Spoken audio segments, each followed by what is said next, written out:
કંપનીના મેનેજમેન્ટમાંથી એક પણ વ્યક્તિએ આ 16 પરિવારના કોઈની સાથે પણ મુલાકાત નથી લીધી કે કોઈ પણ જાતની વળતરની વાત નથી કરી કે દવાખાનાની બિલની વાત નથી કરી, જેના કારણે આ પરિવારે ગઈકાલે મારો સંપર્ક કર્યો અને કીધું કે આ કંપનીમાં આ રીતની ઘટના ઘટી, એમાં અમારા 27 વર્ષના દીકરાઓ મૃત્યુ પામ્યા છે, જેના નાના નાના બાળકો છે, આગળ પાછળ અમારે કંઈ નથી. ચૈતરભાઈ, તમે કંઈ આવીને વાત કરીને અમને ન્યાય અપાવો.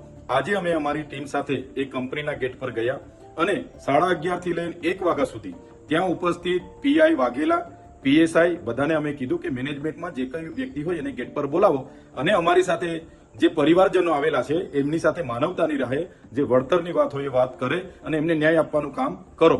ત્યારે પોલીસ અધિકારી વાઘેલા સહિતના લોકોએ ત્યાં અગાઉથી એવા લોકોને લાવીને મૂકેલા હતા કે જે પરિવાર સાથે એમને કોઈ લાગે વળગે નહીં, છતાં એ લોકો અમારી સામે આર્ગ્યુમેન્ટ કરતા હતા કે ભાઈ વળતર તો 15 લાખ જ મળશે, એનાથી ના મળે, અમારો પરિવારના લોકો છે, આમ છે તેમ છે.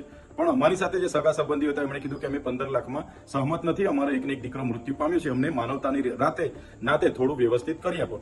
જે બાબતને લઈને 1.5 કલાક સુધી એમણે ગેટ ન ખોલ્યો. અમે ગેટની અંદર ગયા, ત્યાંનો એક વ્યક્તિ રોનક કરીને કોઈ છોકરો હતો, એ તરત દોડી આવીને મને મારી સાથે ઝપાઝપી કરવાના એને પ્રયાસ કર્યા. પીઆઈની હાજરીમાં મેં કીધું ભાઈ જે વાત કરવા માટે આવ્યા છે એની વાત કરો, બીજું ફાલતુ વાત અહીંયા કરવાની જરૂર નથી. ત્યારબાદ પણ કંપની મેનેજમેન્ટ દ્વારા એમના પરિવારજનોને બોલાવવામાં આવ્યા, એમની સાથે વાત કરવામાં આવી, એમ કહેવામાં આવ્યું કે 2 લોકો મૃત્યુ પામ્યા છે, એની જવાબદારી કંપની 15 લાખ સુધી લેશે, એના સિવાય અમે 1 રૂપિયો આપવા માંગતા નથી. જેને લઈને અમે બાદમાં કંપનીની બહાર આવ્યા અને બહાર આવતાની સાથે અમારા લોકો પર પોલીસ દ્વારા ત્યાંથી જાહેરનામું છે એમ કરીને લાઠીઓ દ્વારા બહાર ભગાડવાનો પ્રયાસ કર્યો છે. ત્યારે મેં કહેવા માંગુ છું કે પોલીસે આ કાર્યમાં એક માનવતાની રીતે ત્યાંના લોકોના વિશ્વાસ થાય એ રીતના પોલીસે ભૂમિકા ભજવવાની હતી.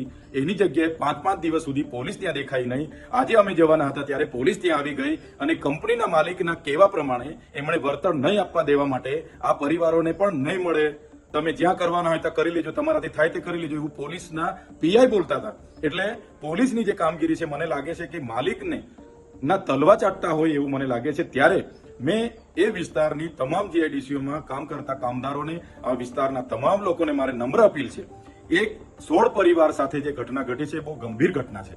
કંપનીના માલિકોને આનાથી પેટનું પાણી પણ નથી હલતું. તો આવનારા દિવસોમાં આ ઘટના બાદ તો અનેક ઘટનાઓ બનશે, ત્યારે બધાનો જ વારો આવવાનો છે. ત્યારે સૌ લોકોને મારી વિનંતી છે, આવનારા દિવસોમાં અમે જાણ કરીશું, પરિવાર અને પ્રશાસનની મધ્યસ્થી રાખીને અમે જાણ કરીશું, ત્યારે સૌ ત્યાં ઉપસ્થિત થજો. આ પરિવારને ન્યાય અપાવવાનું કામ આપણું બધાનું છે અને આપણે બધા સાથે રહીને કરીશું.